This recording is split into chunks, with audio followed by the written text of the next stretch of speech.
Hello, you're listening to ReedyGeeks, a Walt Disney World podcast. My name is Andrew, and I'm joined today by our copyright consultant, Sean.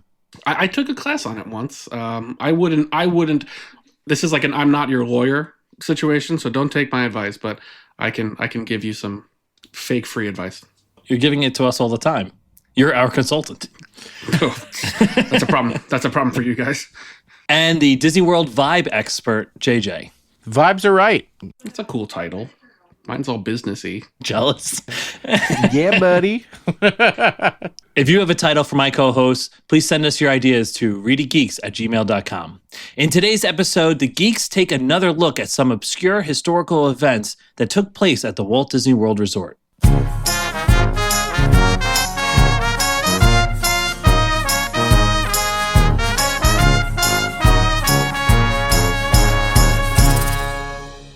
While most visitors come to Walt Disney World to escape the real world, the park's history is filled with surprising stories that prove reality always finds a way to slip through. Over the years, Disney's property has quietly played host to moments that reach far beyond the deep park history. Events tied to politics, culture, sports, and society at large.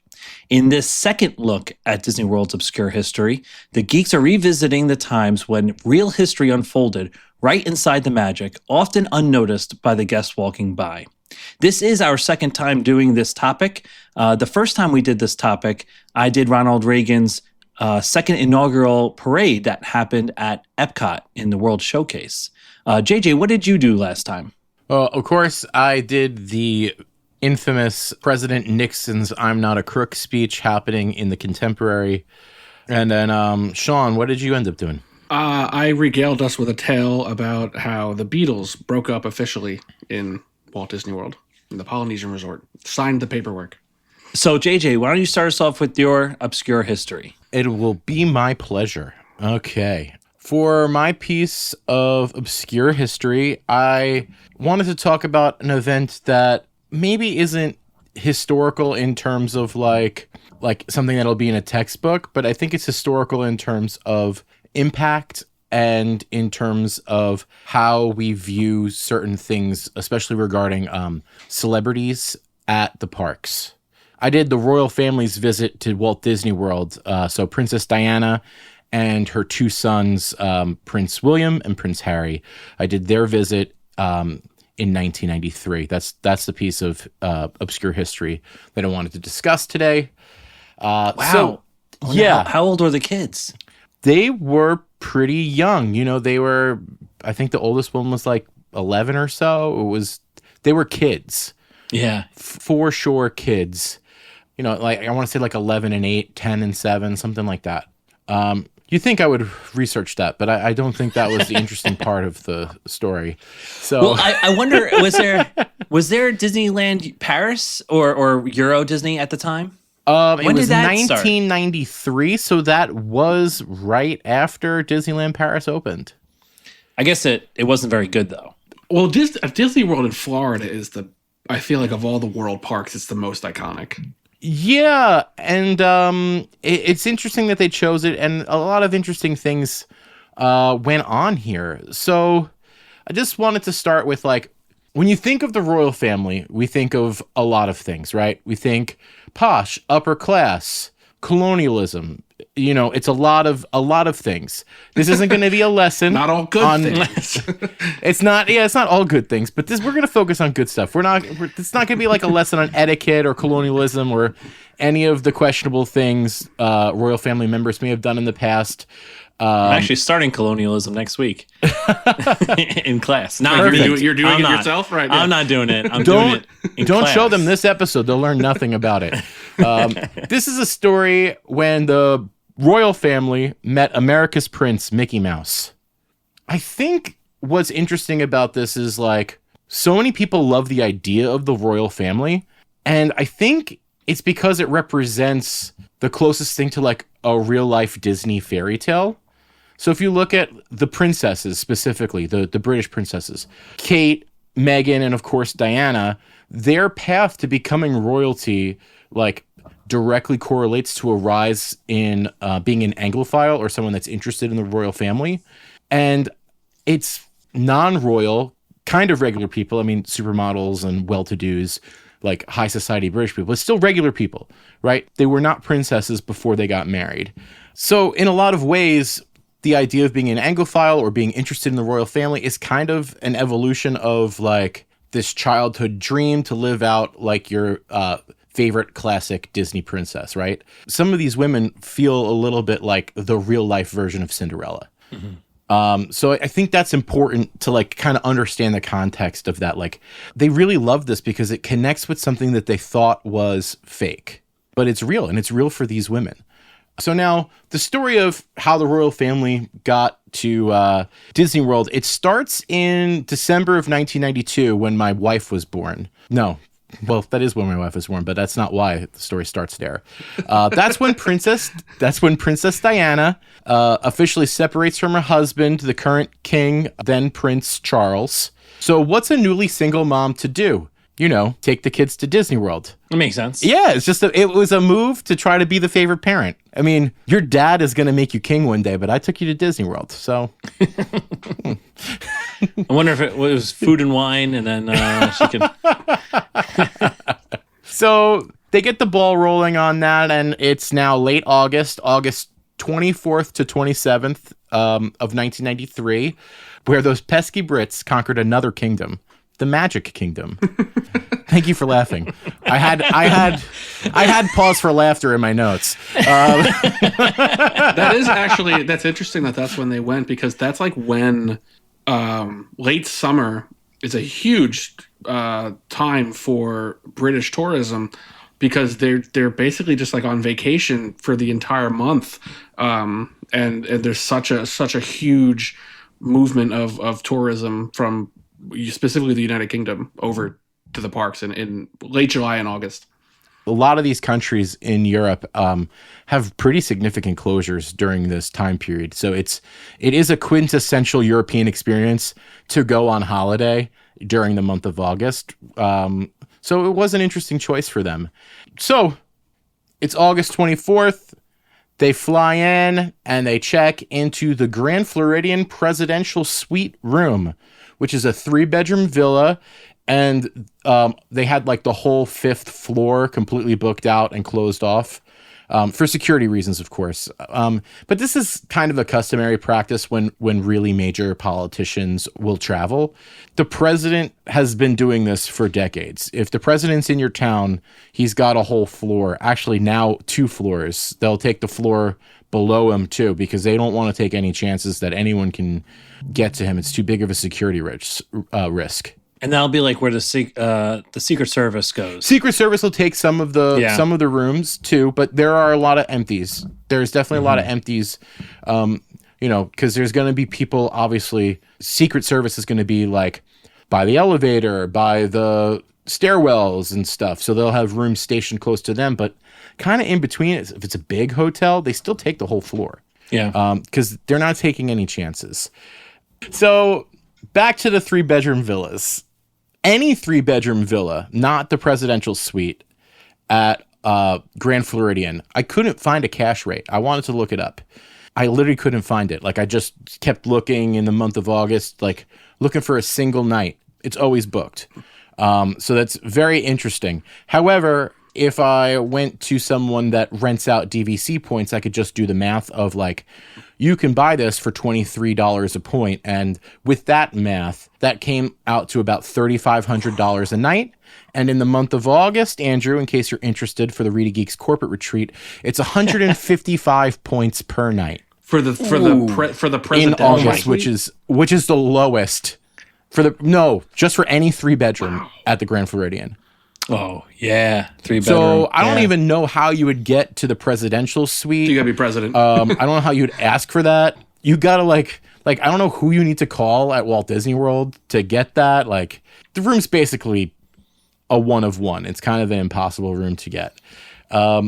So that kind of got me thinking, what is the best room at Walt Disney World? Is this room better than staying where John Lennon stayed during Sean's first one?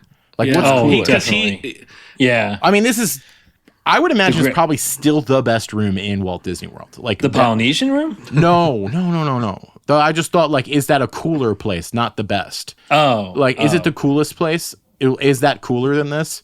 I think if the Grand Floridian existed, John Lennon would have been at the Grand Floridian. Yeah, at the time, the Polynesian was presidential the nicest, most expensive hotel there. Right. Okay, fair point. So, anyway, Royals, you can't just walk in the front door because, again, security. And they didn't really tell employees that the Royals were coming. They just one day, That's silly. Yeah, they were like walking in to work, and instead of like their normal entryway, there's like red carpet and stuff rolled out, and they're like, "What is going on here?" And eventually, they're like the security detail and whatever, and they're like, "Oh my God, it's Princess Diana and the princes are like coming into the hotel." It was like very confusing.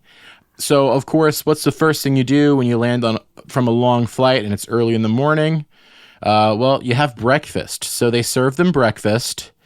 And I found another historical event.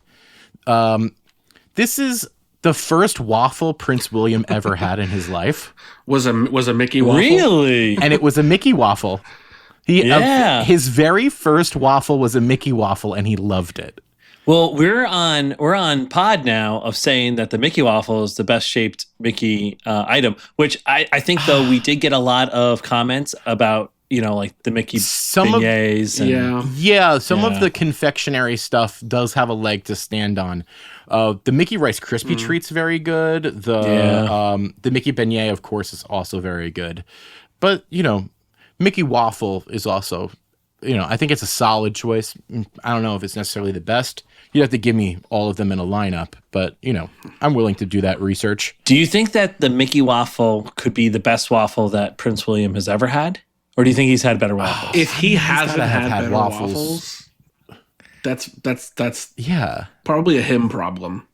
He's probably been to some event, some fancy brunch in Belgium, right? And had like Belgian waffles in Belgium. Yeah. Oh, well, that's a good point. Right? Yeah. Because he was still a boy then. He didn't do any like princing. He was still just a kid.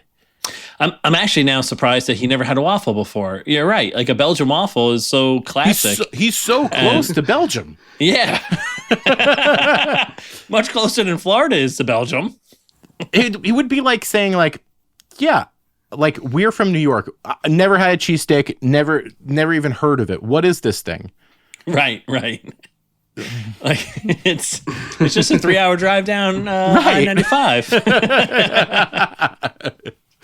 Anyway, they spend 3 nights in Walt Disney World, and from every report I've seen, it looks like they skipped Epcot, which is sacrilegious. That's a mistake. But they did, they did do a day they did spend time at Magic Kingdom multiple days, and they did stop at MGM, their newest park. Princess Diana was said to have loved Splash Mountain. And then there's this weird story, which is like, no way it's true, that she wanted her kids to like actually wait in the lines to like make them like more grounded and well-rounded young boys. But then for like security reasons, that was impossible. But like, come on, you can't have it both ways. Your son is going to be the king. Like, it's going to be why right? waste like, your time? Yeah. I actually think, though, they could have made that work. Like today, that could never work. Everyone would have their phones out. They would be recording them. It would be. But back then, I think that they could have just become friends with the people in front of them and behind them. Those people would have had great stories that like, oh, my God, Princess Diana was right behind me. And also, like, they may not even know who they are. Celebrity was kind of a monoculture back then. There wasn't, like... There are so many people that I'd define as a celebrity or a famous person right now. That's true. Yeah. People that were famous were famous. Yeah. There used to only be like 50 famous. Yeah, and Princess Diana was certainly like the most was one of them. Yeah. It was like her or Michael Jackson would have been the two most famous people in 1993. How? That's proprietary. So, Prince William rode Space Mountain continuously, like just kept lapping it until his security guard got sick. Did they make? I wonder if they made them get off and at least like get on Like the they next one or requeued them? something like that. I don't know. They requeued, yeah, but with no one in the queue probably. No, I think they just kept sending them around. I think it would probably be more efficient to just do that. Also, they went to Hoop-Dee-Doo review, and Prince William has a lot in common with me because he also was picked to be on stage at the Hoop-Dee-Doo musical review. Very cool. I've also heard a rumor that they loved it so much they went 2 nights to Hoop-Dee-Doo musical review. That's a choice. It really It's a is. It choice. really It's a is. choice. Watch the same show twice. But I mean, It was again, the fried chicken. It was they're the fried kids. chicken. They're kids. They probably, if he never had a waffle, what are the chances he's had fried chicken and all you can eat fried chicken and ribs? It's true. That's true. Like they probably loved it. I bet you they saw it the first time, went, I want to go again, and I'm going to try to get on stage. You know, like it probably happened the second time. There's no way they were randomly selected. Well, to it's go not in. random. It's not like I'm look gonna under your try to seat. get on You're coming on stage. stage. It's No, I like know, any but- volunteers, and then you see the Prince of England raising his hand. You're like, okay. No, it was right before that. They were like, you see that kid there? He's the prince. You're gonna call on him. You're There gonna are call people on him. Oh, okay. in this world who are very much still alive that probably have stories of experiencing this in person. Like, I was at the review with the royal family. Someone does. It's not online though. But if you do know someone, ReedyGeeks@gmail.com, please tell us your story because it's very interesting. Like I said, he was at Hoop-Dee-Doo Musical Review, which is at Fort Wilderness. And off mic before this, Andrew said he vaguely remembers some of this, like something about the Queen and the royal family being in Disney World. And Fort Wilderness is where Andrew always stayed when he was this age. So, Campsite of the day. did you have any did you remember anything since we last spoke about this off mic? Well, I went into the family archives, and meaning I asked my parents, and they did confirm that we were there at the same time as Princess Diana and Prince William and Prince Harry. Wow. So you were in the yes. same resort as them for a while. They went to Hoop-Dee-Doo. Yes. You were in Fort Wilderness. You could have been at Pioneer Hall at the same exact time they were at Hoop-Dee-Doo. We could have. We could not have been at Hoop-Dee-Doo because we never would have paid extra for Hoop-Dee-Doo. Why would I pay extra for the same chicken? I don't think I ever saw the show, actually. Really? We used to go all the time. Yeah, we used to go all the time, like twice, 3 times a year, because we had a trailer. We would drive down from New York and but we never went to Hoop-Dee-Doo Review. But we oftentimes would go to like a special night out if we were doing like a resort day, would be to go to the Grand Floridian. And at the Grand Floridian, they had this area over there called, I don't have no idea if it was called this, but this is what we called it, make your own ice cream, where, you would go and scoop out your own ice cream, like you put anything on it you wanted. It was like an ice cream bar. And then they did it by weight, right? And I'm sure that if my dad let us go there, he must have had his finger underneath that scale. Oh, for sure. For sure. He's got a book of matches. Puts my- under the scale. Yeah. But it was on one of those trips that we went and we wanted to ride the monorail. But the monorail just kept on going around. And it was because they got their own monorail and no one was allowed on that monorail. So it took a while to do that. So that's something my brother remembers. My mom, though, and it's funny you said Splash Mountain because she remembers Splash Mountain, that nobody was allowed on the ride when they were riding it. So it was down while they were riding it, and then when they were done riding it, then you were allowed on the ride again. Wow. Yeah, one of the So only... not even like the next log flume had to be empty or something like that. The whole ride. It was no one's on it. The whole ride. Wow. Yeah. That's another level of celebrity because you can ride one car over from Right. a lot of these guys, Yeah.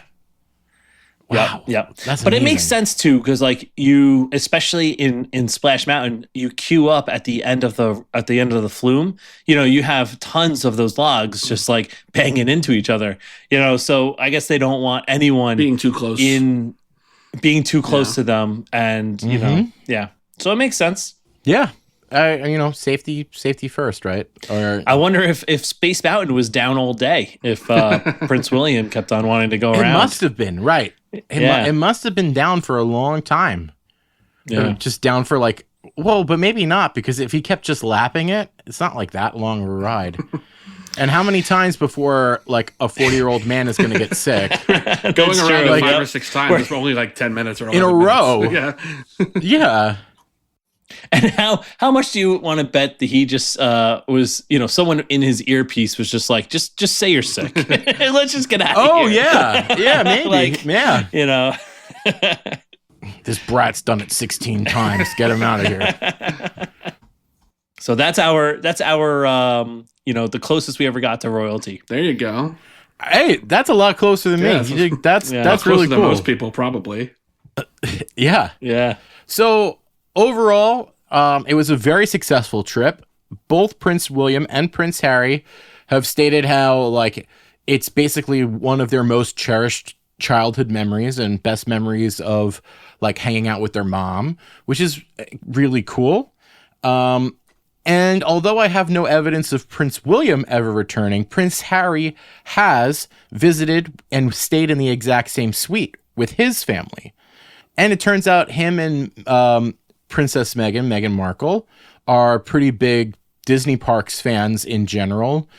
She's from LA, so they seem to be more like when they visit her family, they'll go to Disneyland for a day.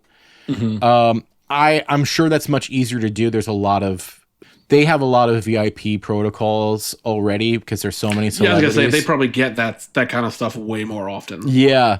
But Prince Harry and Princess Meghan, they were on the ABC special for Disneyland's 70th birthday. And they were talking about how much they love the park. And, you know, Prince Harry's like, he's like, that's got to be like the most fun job to work at Disneyland. Like, he like wants to be a part of it. And I think it's just really cool to know that even the royal family has like their special childhood memory is like me and my mom at Disney With World. Disney World, yeah. You know, like it's so nice to know that like even when you have access to the best of the best, like still there's nothing like a trip to Disney. Yeah.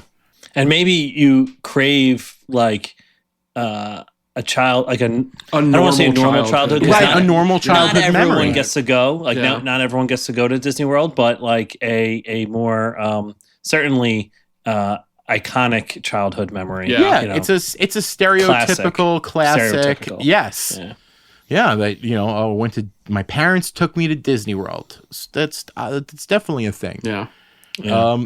So it's really cool. Just a really cool thing that happened, and I'm glad that like everyone thinks so fondly of it. It's really nice to see.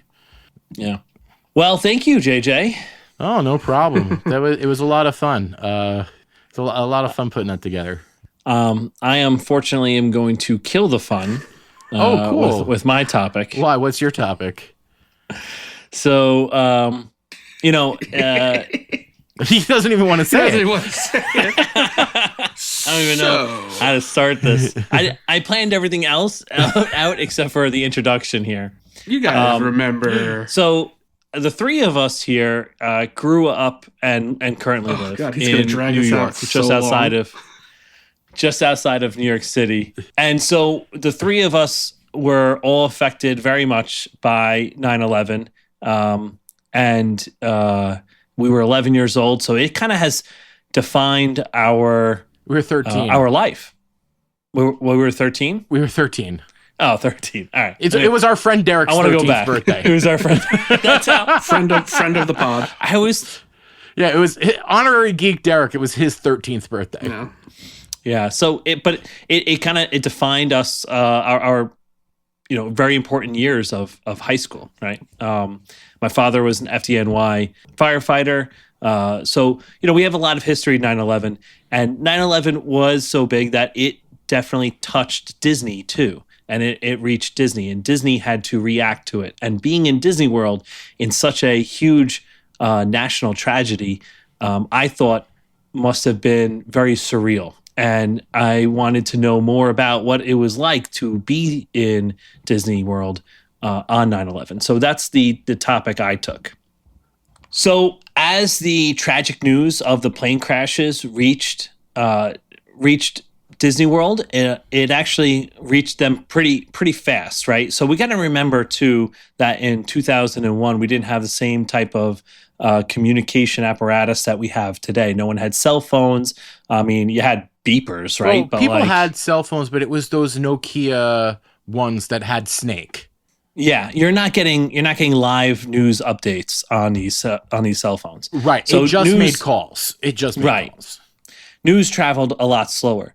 But Disney owning ABC was really tied into the news and knew exactly what was going on.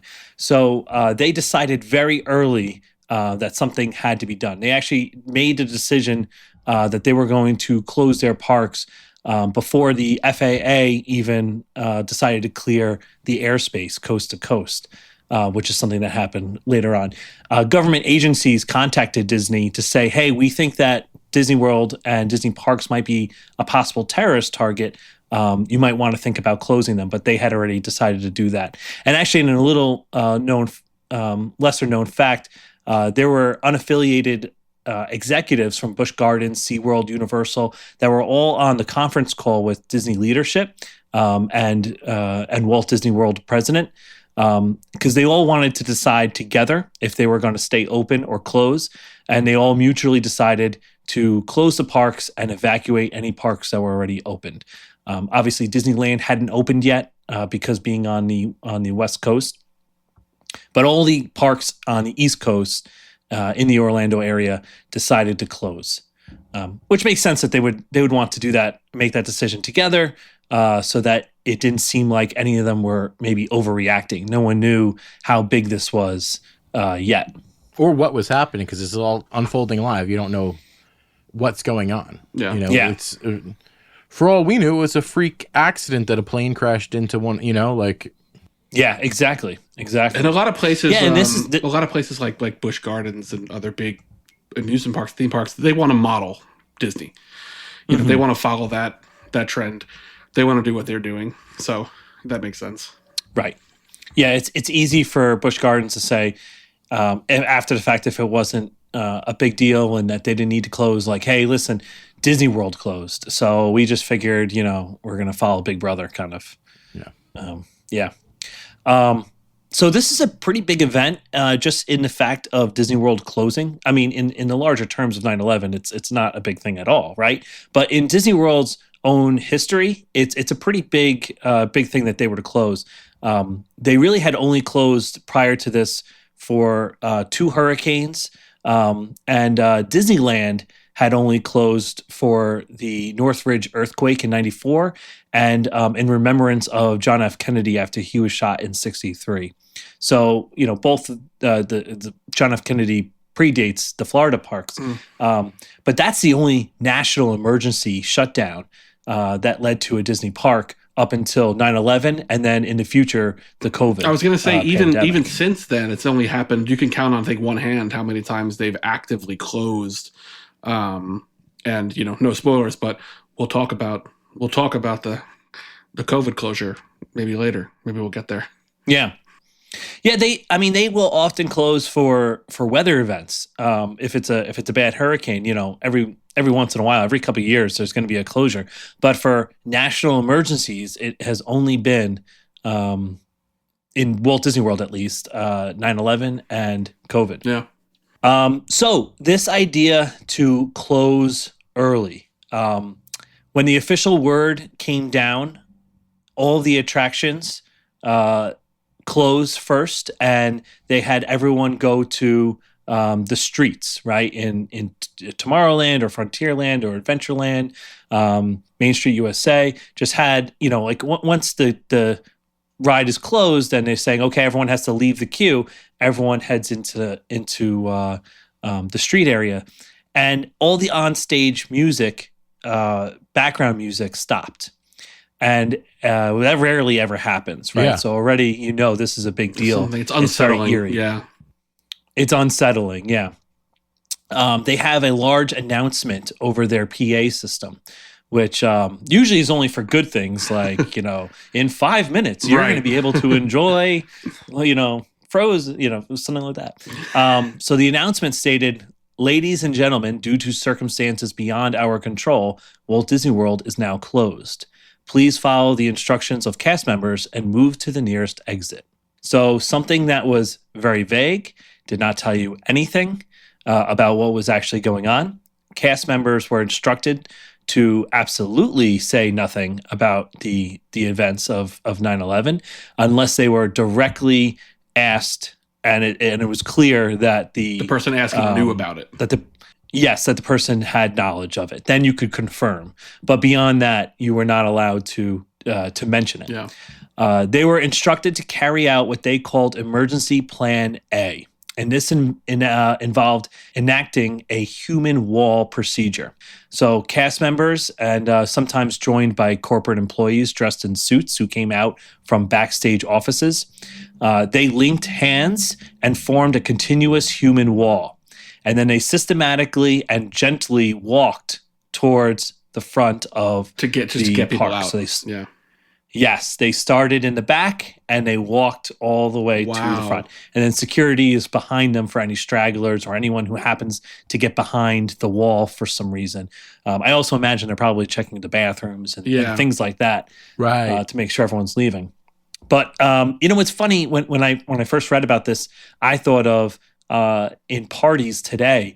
They're not holding hands, but they create kind of a wall at certain choke points where you can't go any further into the park. And then as time goes on, they move slowly. It's not like they're continuously walking, but then they move to the next checkpoint. They close off a next section and they close off a next section. And you're not allowed past them unless you have a wristband for the party.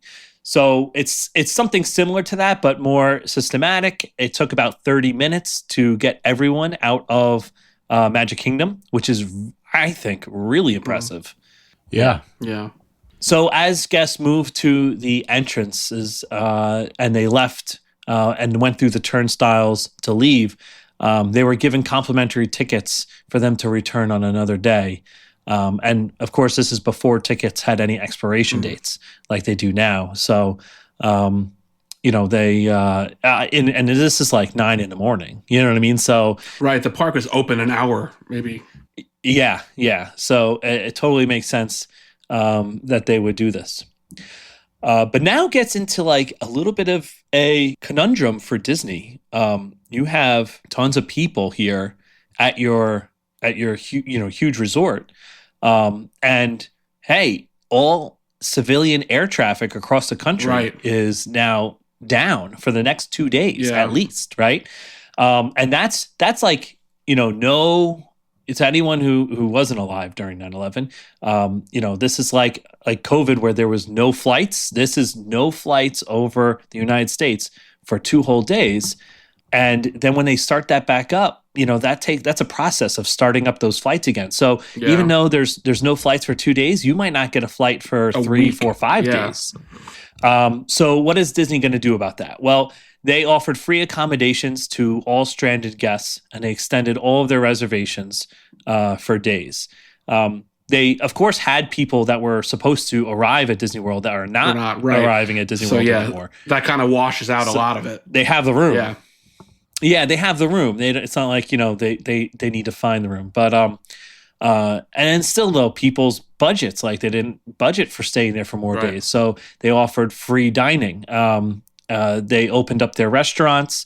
All the restaurants were on full throttle because nobody could get any food in the parks, right? So all the restaurants at the resorts had to open. They offered free food and beverages to stranded guests. And that kind of sounds similar to when they have hurricanes and they need to keep everyone in the resorts. I couldn't find out whether or not it was like the pre-made food, like at the Hurricanes. I think since this is like not expected at all, Right. I think it's literally just Kona Cafe is open. Right.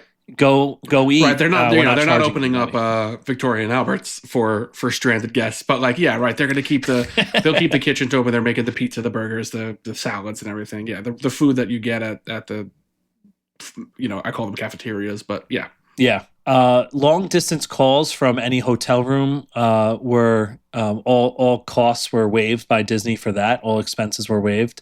It's kind of crazy to think about in this day and age that you're going to be charged for making a long distance phone call. But yeah, like that's. I'm surprised the phones even have a dial tone still in the rooms. That's a good point. Yeah. Entertainment. So the AMC Theater in downtown Disney was showing free films for stranded guests if you wanted to go see a movie. They tried to maintain the magic a bit by having characters come to all of the resorts. So again, similar to like if there's a hurricane. Yeah. So you'd see like Mickey, Donald, Tigger, all going to the resorts to kind of cheer everybody up and keep scared children occupied, really. Yeah. The background music at the hotels, though, I did see one person said that was still active, right? So they tried to maintain a little bit sense of normalcy with keeping the background music there, but that's, kind of eerie as well. Something that really surprised me is that the parks reopened the next day. So September 12th, 2001, the parks are now reopened. I don't know, does that feel right with you guys? I mean, does it feel right? I don't know if right or wrong is the for lack of a better term, the right terminology. It seems like maybe for uncertainty of future threats or security, they might have kept it closed for a couple days, but get people that I think how long are you able to keep guests occupied like that? It kind of feels like you have to get back to business a little bit. When did baseball start back up? Baseball was September 20. Oh, it was the Mike Piazza home run. It was September 24th. I remember think that. it was September 24th. Yeah, but was that the first game to be played?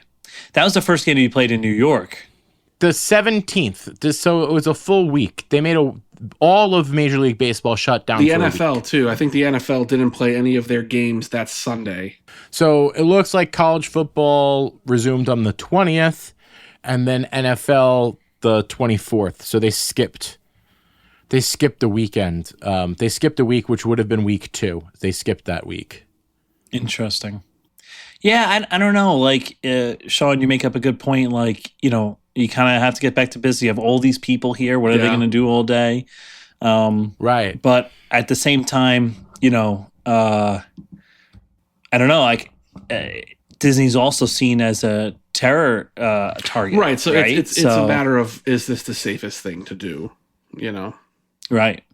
I could see them after a hurricane not opening the day after because they want to go through and make sure Clean that up or something. make right? sure nothing's clean damaged. up and make sure there's no damage, no structural damages or anything like that.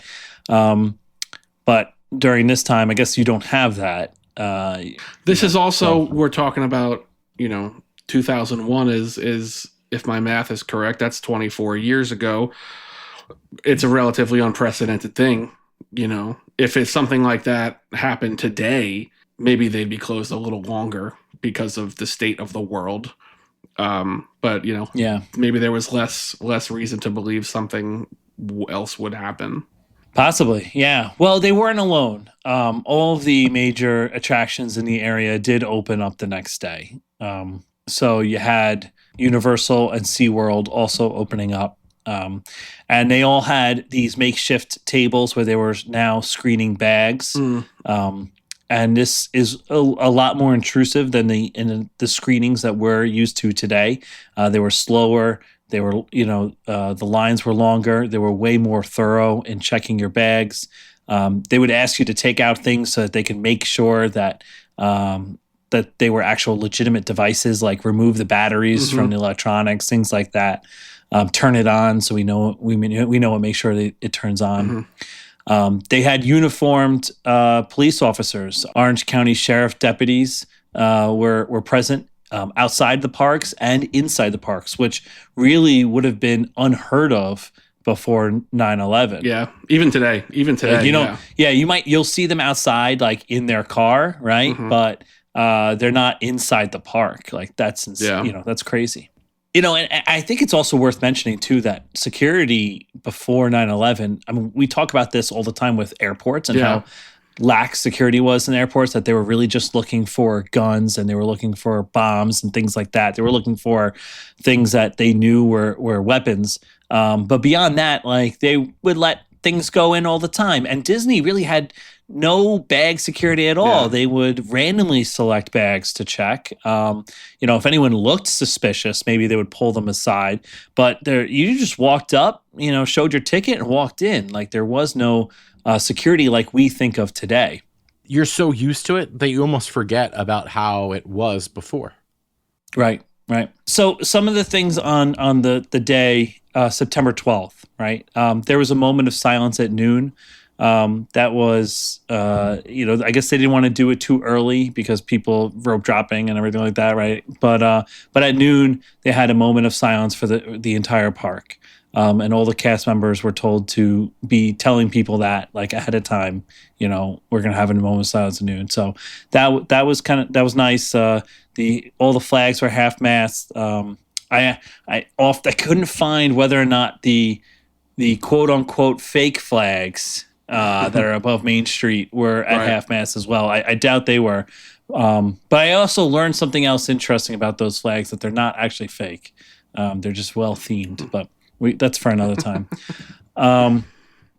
So there were some other changes. They stopped selling guns, toy guns. The toy guns, right? They stopped selling those. And I'm thinking of the Pirates guns, right? Things like that. I actually on one of my trips as a kid, I bought a gun. I didn't buy it, but my souvenir was a little pistol from the Pirates of the Caribbean gift shop. Yep. Yeah, no, they probably made like hundreds and thousands on that, because I think I did too. Funny, the Jungle Cruise had to change their jokes. They had a joke. It's plain to see how I landed this job. I took a crash course. They took that out. Insensitive. Yes. Especially on September 12th. Tough crowd. This I didn't know about. Lilo and Stitch had to be reworked. In the original ending, it featured Stitch hijacking a Boeing 747 and a chase scene setting off in a city background. The background is a city. And the plane almost hits pedestrians. Like, that seemed like crazy in general. Why would you do that? But certainly after this event, they had to change that. That mangy Stitch. Yeah. And people love that guy. He's a terrorist. He's just like Al Qaeda. Oh, take out all the laughing. There's no laughing here on this topic. Now, boys, watch your manners. Yeah, if you can't say something nice. Boys. All right. So, with the realization that Disney parks had to change and that the security had to change, they did a multi-year overhaul of Disney's security. They redesigned all the entrances. We were talking about that before. Now, how you going into the Magic Kingdom area, you go through screening before you get onto the monorail, so it kind of creates this secure zone that's around Magic Kingdom, rather than Magic Kingdom being having the security there. New security measures were installed at the gates that make the gates capable of withstanding vehicle rammings. In the backstage areas, they have similar gates. Permanent bag check security checkpoints, metal detectors were all introduced. They had new training for all of their staff, uniformed police officers and canine patrols, security guards are all now present at the entrances, but you also have undercover security staff, plainclothed officers that are everywhere and can be anywhere. So they could be at resorts, they can be in the parks. They're certainly in the parks, and they're just there to walk around and be noticing anyone that looks suspicious. Even today.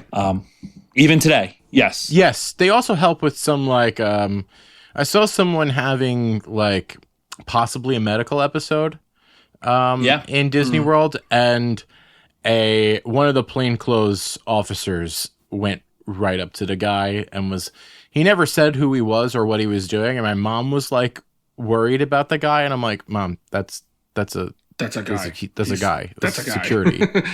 He's got it. And she's like, what? And I'm like, look at him. He's security. He's working right now.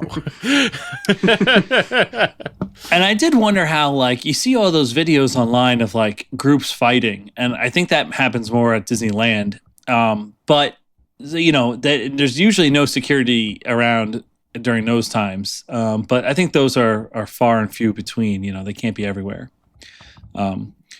I legitimately, honestly, I think unless it's a case of people getting physically violent, I think in the case of like people arguing and yelling with each other, I really think Disney people are going to take care of this. Like people are going to break it up. People are going to tell them to knock it off. Like exactly, be self-policed. Like Disney doesn't need to get involved with it because that's just a lawsuit, you know, waiting to happen if someone touches someone. But like, yeah, I think in all those instances where you see like videos of people being jerks on lines and fighting with it, other people are going to tell them, hey, shut your mouth, knock it off. You know, they don't need to get involved with stuff like that. Yeah, they're not the polite police around. Like they're Right. there for serious incidents and emergencies. Yeah, definitely. So there's also a permanent no-fly zone that is over Disney. The actual parameters I'm not too sure on, but this was after 9/11 to make sure that no planes ever fly over Disney again, and it's actually codified. It's passed by Congress. Or at least, or maybe made a code in the FAA by the FAA, but I'm not too sure. But either way, this is like a serious thing that still is today. There's some people that think that it's not really necessary, that if a plane violates that no-fly zone, I mean, it's too late anyway. You know, unless Disney has surface-to-air missiles or something like that, or you know what I mean? Like, who knows? The top of Cinderella's castle is actually a turret. Yeah, I mean, maybe we don't know that much about their security. Just Mickey fire with a 50 cal.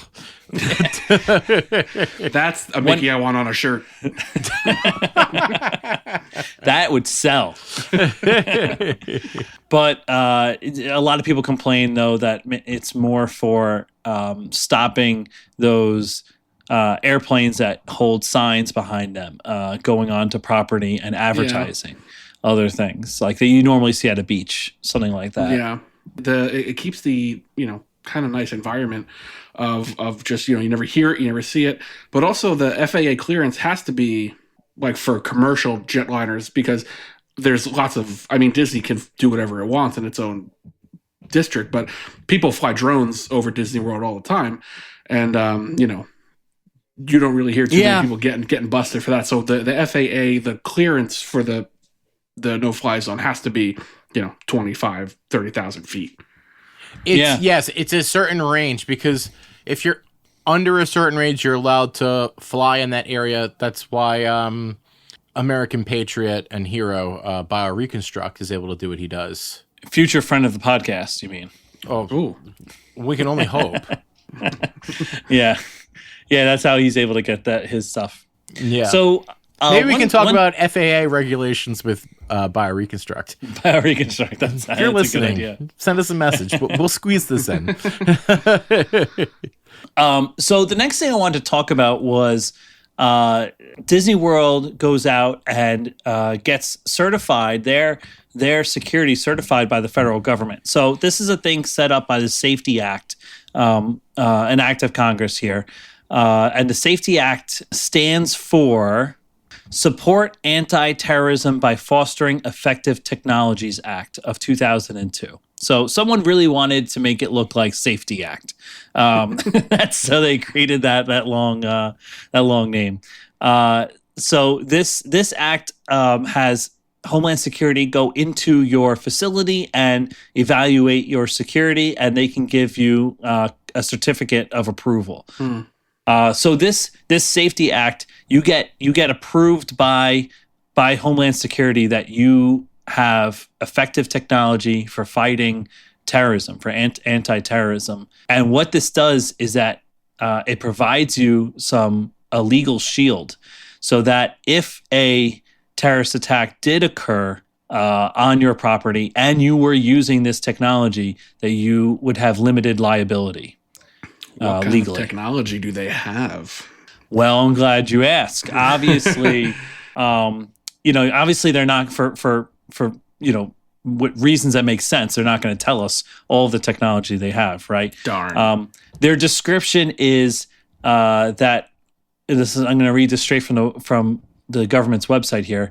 Walt Disney Parks and Resorts, a Florida corporation, deploys the Walt Disney Security Program. The technology is comprehensive and integrated system of planning and operational measures designed to protect and defend guests, visitors, cast members, and property at the Walt Disney World Resort. I took a look at what the government would be looking for, right?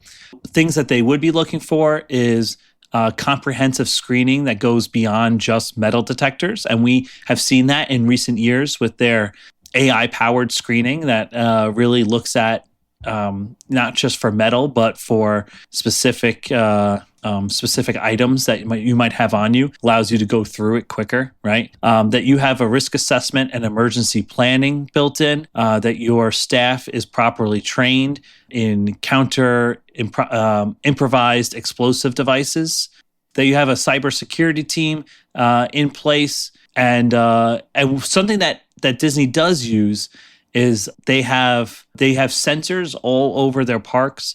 They use AI-powered video analytics for detection of abnormal behavior, crowd density monitoring, and predictive threat assessment. So using the algorithm to identify possible threats in the park.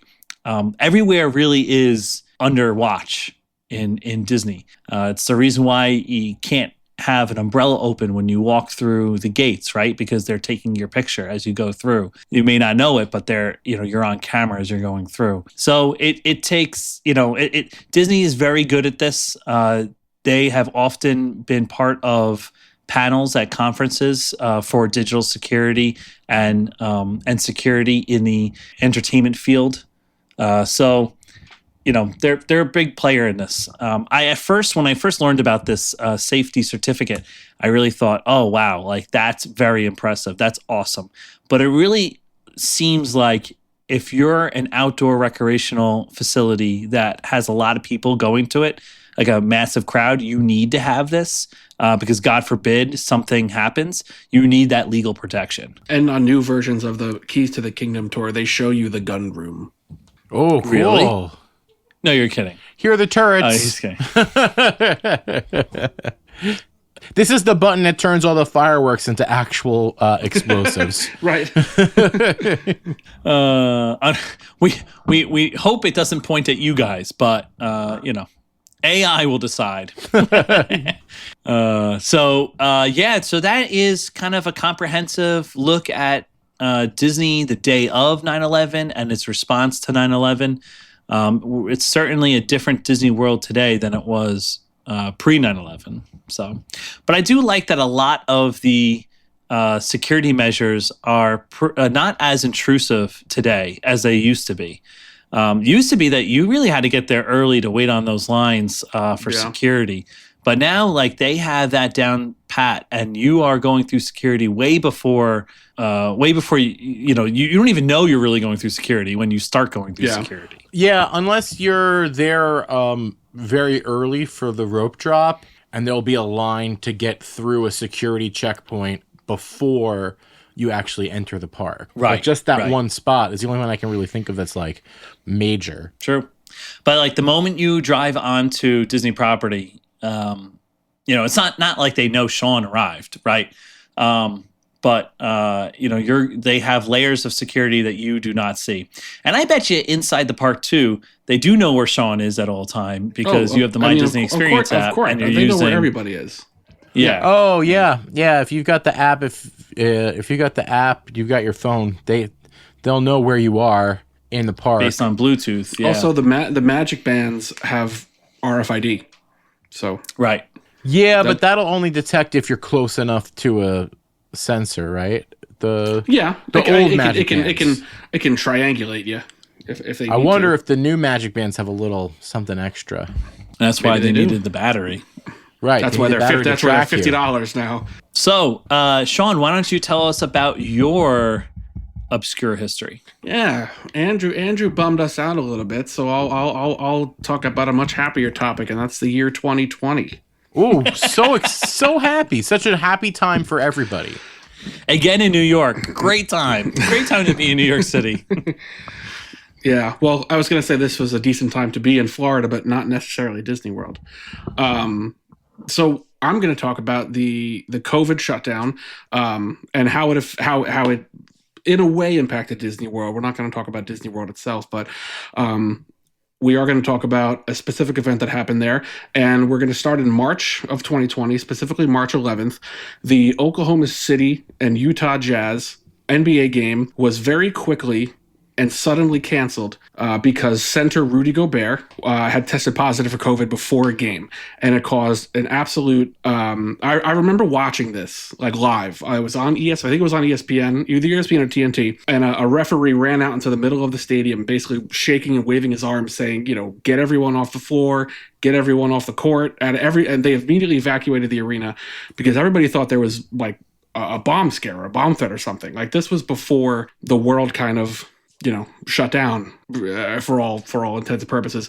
And it was because Rudy Gobert had tested positive for COVID and they needed to get everybody out. Now, Sean, is this before Tom Hanks tested positive or is this after? Yes.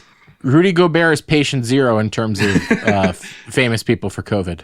The NBA very quickly after this same night, like an hour later, the NBA announced that the season had been immediately indefinitely suspended.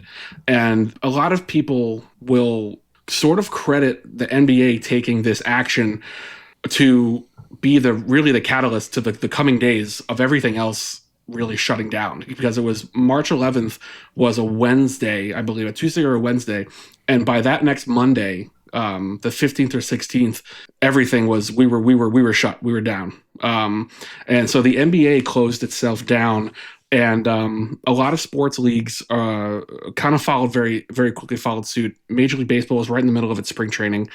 We were about a week away from March Madness, and the PGA was in the first round of the annual Players Tournament, which was canceled and just never made up. But all professional sports leagues immediately ceased operation because the NBA had deemed this to be such a unprecedented kind of we don't know what to do event that they just canceled their season. For the moment, it seemed like everything was canceled. There was a lot of speculation on whether or not it would start up again because of quarantine and lockdown procedures in many different areas. No one really thought they'd be able to make it happen. A lot of people wondered if it was even important enough, as COVID became much more rampant in the States, March and April and May. It kind of seemed like this wasn't super important, but the NBA released, we'll fast forward to June 17th, 2020. The NBA released a formal return to play health and safety protocol that would allow them to restart the season in an isolated bubble, which, as we know, took place in Walt Disney World at the ESPN Wide World of Sports Complex. Cool. Awesome. And before landing on Disney World, there were a couple different ideas for this. The property of the MGM Grand in Las Vegas is so massive that it could have held the amount of people necessary. And it has arenas, it has places they could have at least built courts.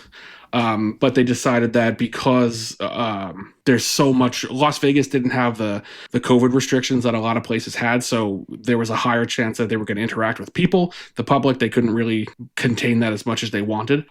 So they nixed that. They were going to do this for some reason, Houston, Texas was an idea, but because of local restrictions and not being as lax as other areas of the country, they didn't want to proceed doing it in Texas. They were going to do regional bubbles, like a Northeast bubble, West, I heard about Southeast, that. like have 4 or 5 regions, and just rework the schedule so that like those 5 or 6 teams play each other, and you keep everybody in their home cities with their families. But because of certain logistics, with eventually needing to travel for playoffs, they decided to nix that. And my favorite one, which is an insane idea, they were going to do this on cruise ships because Wow. right, this is crazy because no one was going on cruises. So they were gonna contract a couple cruise ships to host the teams and have the NBA finish its season on cruise ships.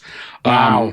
That would have been awesome. I think there were people that were like stuck on a cruise ship. There were for a people long that time, were. Right? I worked with somebody whose parents were stranded on a cruise ship right outside of Newark. It was out in the middle of the harbor, and because someone on the ship had tested positive for COVID, they couldn't bring the ship in. So for like maybe 5 or 6 days, this ship was just out there, and like by that point, you're running out of food, you're running out of resources.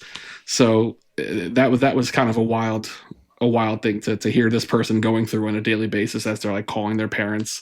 Yep, we're still not moving. But the idea was that all qualifying teams would travel down to Walt Disney World with their coaches, training staff, personnel, the active roster, and they would play their games in the isolated arenas at the Wild World of Sports.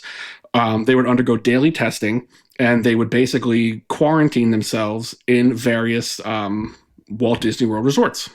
The Walt Disney World was ultimately chosen because of the partnership with ESPN, ABC, Disney. The NBA has a big stake with these companies, so it was financially driven, but it was mostly decided that Walt Disney World checked all the boxes. It has its own infrastructure. It has endless opportunities for accommodations, food, and most importantly, as we kind of just talked about very briefly, at this point, Walt Disney World was closed. There was no one at Disney World in June of 2020 when this this plan was kind of concocted. Disney World would eventually go on to reopen in mid-July of 2020 to limited guests, but none of the guests were able to stay at the hotels that were being used by the NBA. And Andrew, I'm pretty sure you benefited from this. Yeah, we went down in August of that year, and it was dead. It was dead town. Well, but you were supposed to stay at the Grand Floridian. So no, we were originally supposed to stay at the beach club, then they did not open the beach club and moved us to the Poly. And this is a time when they were consolidating resorts because they opened up Poly because Poly was going to be for the bubble, and then like as teams got eliminated from right, then they opened up different resorts for the guests. The Poly didn't end up being one of the major hotels, but there were still people. There might have been NBA officials, NBA staff, media, people staying there. Well, they ended up never opening the Poly. And is that so right? then we got moved again. This is all in the 2 months leading up to when we went. And then they ended up bringing us to the Contemporary. But every time we got upgraded and money back. Upgraded and money back. Upgrades, yeah. So that was nice. So of the 30 teams in the NBA, the only 8 teams to not be invited to the bubble were the Atlanta Hawks, the Charlotte Hornets, Chicago Bulls, Detroit Pistons, the Cleveland Cavaliers, the Golden State Warriors, the Minnesota Timberwolves, and the New York Knicks.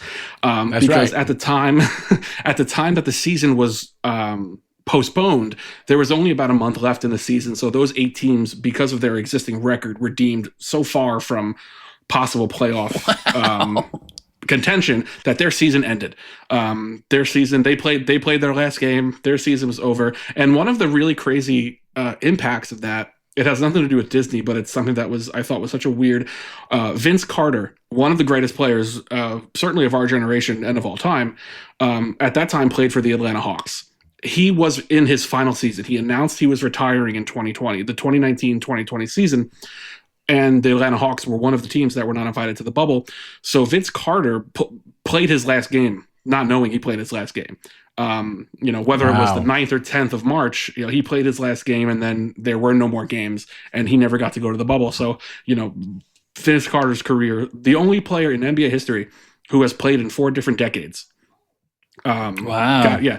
Got his career just kind of unceremoniously ended. I see JJ, are you doing the math? Yeah, I did the math. It's the 90s, the 2000s, the 2010s, and then 2020s. Into 2020 he played. So four different decades. LeBron's not even going to get there, even though year-wise it would make he could have. Yeah. If he started in 99 like Vince Carter did. Right. So July 7th through the 21st was the window for all the qualifying teams to travel down to Walt Disney World to get set up at their resorts, have isolated practices, and just kind of get acclimated as best as you possibly could. The 3 hotels they ended up using were the Yacht Club Resort, the Grand Floridian, and the Grand Destino Tower, Coronado Springs. The Yacht Club being the resort this was the lesser resort, which is hilarious because it's still the Yacht Club.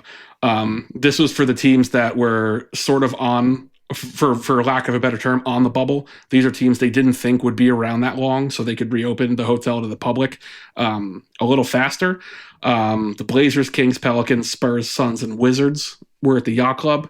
The Tier 2 teams, the Thunder, 76ers, Rockets, Pacers, Mavericks, Nets, Grizzlies, and Orlando Magic were at the Grand Floridian. Kind of funny that not even the Orlando Magic could use their own homes as a base for this. And then the Grand Destino Tower, which was for the teams that they figured were going to be there the longest, the Lakers, Bucks, Raptors, Celtics, Clippers, Nuggets, Jazz, and the Heat spent their time in the Grand Destino Tower. How nice for them. I was going to ask if there were any amenities at the hotels open for the players. So the players were it wasn't necessarily Disney, they weren't eating Disney food, but the NBA and Disney had provided catering for all the teams and officials. Like the hotels and the resorts had stuff available. The idea was that they wouldn't, even when they were in the hotels, they weren't really traveling around. One day, the thing that kind of stinks is because of how isolated this was. Nowadays, Netflix is everywhere. Netflix is following players around in every league. Netflix is following golf. It's following baseball, basketball. So no one was really, to my knowledge, around filming this. But one day there's going to be a documentary on life in the bubble, and it's going to be so interesting to hear players talk about what that was really like. Because when you weren't playing, the expectation was you were in your room or you were in like a team designated conference room that had TVs or Xboxes or your hangout space. So it was very much self isolated for the players. It wasn't luxurious. It wasn't a vacation. So they weren't going on Space Mountain.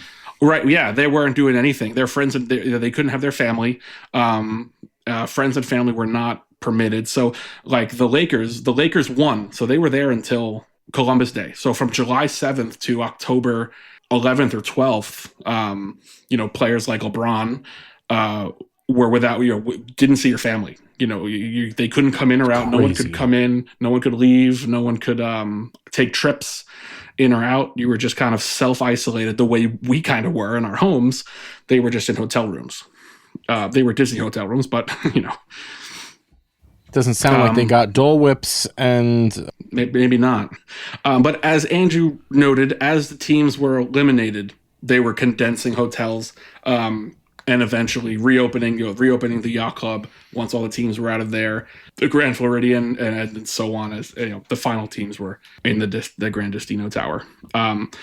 It's interesting, the Grand Destino Tower. It seems like the worst one.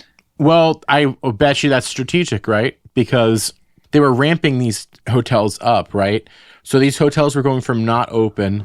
and this was like a soft opening, get the employees back in. Yeah. And then as they left, as they left the facility, they could open that resort to the public. It would be ready to go. So they would get rid of the resorts in the orders that they wanted people booking them again. I guess so. I just know that I did not pay them very much for that contemporary. They were losing money on that. Well, they would have lost all your money if you decided to cancel your whole trip. That's true. They got your money. They got your money somehow. What did you spend extra on that trip because you thought you stayed so much on the hotel room? No, I don't think so. We were in a that was before we were DVC, before we even considering DVC, and that's when we thought that we can go down there every month for real cheap. We'll find deals, and you could that next year, but then that was it. That was it. I mean, once 2021 came around and everything was reopened, it went right back up. Yeah, yeah, exactly. So on July 30th, the season officially restarted again, and every team played 8 final games. The idea being that, like I said, the season was suspended March 11th. It usually ends about a month later. So in a month, a team plays 10 to 12 games. So each team only really lost like 5 or 6 total games on their 82 game schedule. So they were able to play the vast majority of the season. So the playoffs felt a little less like a sham, even though a lot of people asterisk the Lakers title that year. But most notably, the 2020 bubble is what saw, if you follow basketball, if you're a fan of the NBA, the 2020 bubble is what started the play-in tournament. And what this was an opportunity. Typically, the seeds 1 through 8 would be your playoff seeds. And this gives teams that are in the 9th and 10th spot an opportunity to play a couple extra games and have a little bit of a wild card tournament, if you would possibly do in baseball, where lesser seed teams will compete. And Disney did this mostly because it would get more time on television. It was more games. It was more eyes on the screen. They could sell more airtime and advertisements because there were no fans at these games, obviously. I remember the weirdest thing about watching these games was like they had the fans up on screens, like people on like Zoom cameras, and people were watching the games from like their home on these screens. It was so bizarre. But the play-in tournament is now a fixture in the playoff format of the NBA, and it's not going anywhere anytime soon. But it started. It's very good. It started basically as just a way to make a little more money during a time when the NBA needed it. And that brings me to the cost of the bubble. The NBA had to lay out approximately, it was about $190 million to make the bubble work. Logistically, transportation, food, catering, the COVID testing, that was everything that goes into making this work. $190 million at a time when they were making no money. You know, there were no games, there were no tickets. I remember when I found out that the NBA was going to Disney World, I thought to myself, if I don't at least get some kind of merch collab here, if I don't at least get like a Milwaukee Bucks Disney World shirt, I'm going to lose my mind. And of course, we did. That's awesome.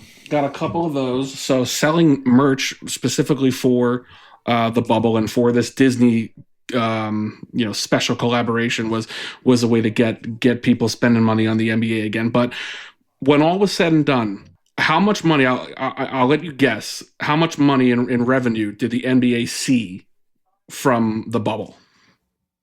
Oh, is this an over-under 190 million?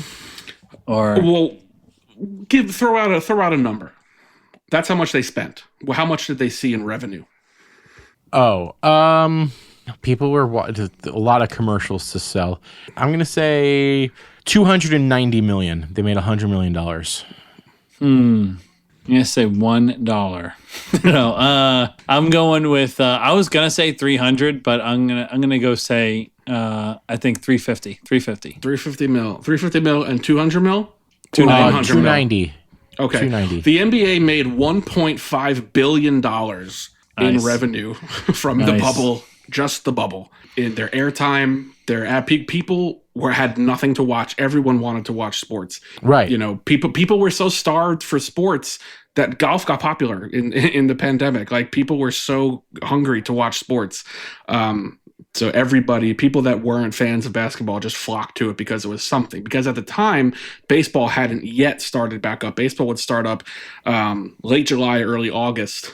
So right around the time the NBA started up, but like the news of the NBA coming back kind of flooded the sports entertainment world for a full month before it got back going. And I do remember there being something kind of like special that it was at Walt Disney World, right? It was like, you know, the whole idea of being the bubble. Like, that was kind of cool. It was interesting to follow. It was definitely a huge deal. Also, because it was a smaller venue and there wasn't crowds and stuff, the camera angles were amazing. Yeah. You remember those games? Like, everything was so close up. Oh, it looked huge. Yeah. It was so great. It was such a great TV watching experience. Yeah. I kind of love how they have the camera set up for the bubble. It was really good. Because you didn't really have to. Yeah, you didn't have to capture fans because there were no fans. It just they were actively hiding the court. fans, and they just focused on the court. And it was honestly, it was kind of better than what they have. And they shot it more like how they shoot football, where they try to like not focus on the fans as much. So, like I said, the Lakers defeated the Heat in the finals on October 11th, which is roughly 2 weeks before the NBA season usually kicks off. So the next NBA season was delayed till Christmas, and they shortened the season by 10 games. So the following season was a 72-game season. So that's the NBA bubble, the history of it at Disney World. And I think one of the other things, besides the fact that they made an obscene amount of money, I had said that from July 7th, or whenever teams arrived to whenever they left, the players, coaches, athletic staff, training staff, front office members, everyone involved in the team, 100 to 200 people per team, every single day were taking COVID tests. Throughout the entire bubble, there were 0 positive tests reported during the entire process. So this was just reported. This was almost an incomprehensible success from every avenue: financial, entertainment, health and safety. It was a success that I don't think anybody predicted. And it kind of paved the way for it being able to happen again. Fortunately, it hopefully never will. But it's something that no one thought would work, but it worked in every conceivable way. And I think that, there will one day be a documentary, like a 30 for 30 on the bubble. And I can't wait for it. Yeah, and it probably could only have worked at Walt Disney World. You know, they have the infrastructure, like you said before. Yeah. You know, it's completely owned by Disney. You don't have to. You know, I can't see them having done it at a hotel in Las Vegas. That would have been right. That would have been terrible. That would have been a disaster. Yeah. So you'd have guys sneaking out left and right to go to strip clubs and casinos and stuff like that. Yeah. Right. Yeah, it could not have worked at all in Vegas. It would have, because Vegas was too open. Yeah. Mm-hmm. There was a definite overlap. Like, Andrew, you were here for this too. You were in Disney World Isn't that funny? during the bubble. I actually didn't realize that the bubble went that long. And so, we were there. We were there like the third week of August. So, are you sure you weren't in Disney during 9/11 too? No, I do remember that day. Yes, I remember that day very well. So that's my story. Well, it's not my story, but it's a story I presented.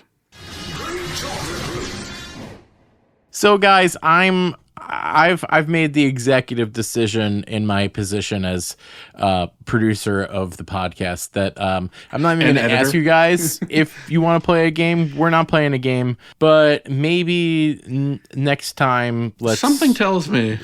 Well, actually, it won't be next time. It'll be, but maybe soon. We should just play games instead. That's a good idea. Yeah. Follow that. Yeah. Chase that. All right, Sean, want to take us out? Thanks for listening to another episode of the Reedy Geeks podcast. Like, rate, and subscribe wherever you get your podcasts. Any questions, comments, concerns, future titles, or topic ideas, email us at reedygeeks@gmail.com and check us out on all our socials at ReedyGeeks. We'll see you next time. Are we there yet? Yes. Really? No! This week's Honest Send-Off comes courtesy of Donkey. If you have an honest send-off that you want played at the end of one of our episodes, please submit an audio clip to us via our email address, reedygeeks@gmail.com. ReedyGeeks, a Walt Disney World podcast, is hosted and executive produced by Andrew Shopey, Sean Murphy, and JJ Hefner. Music and audio engineering by JJ Hefner.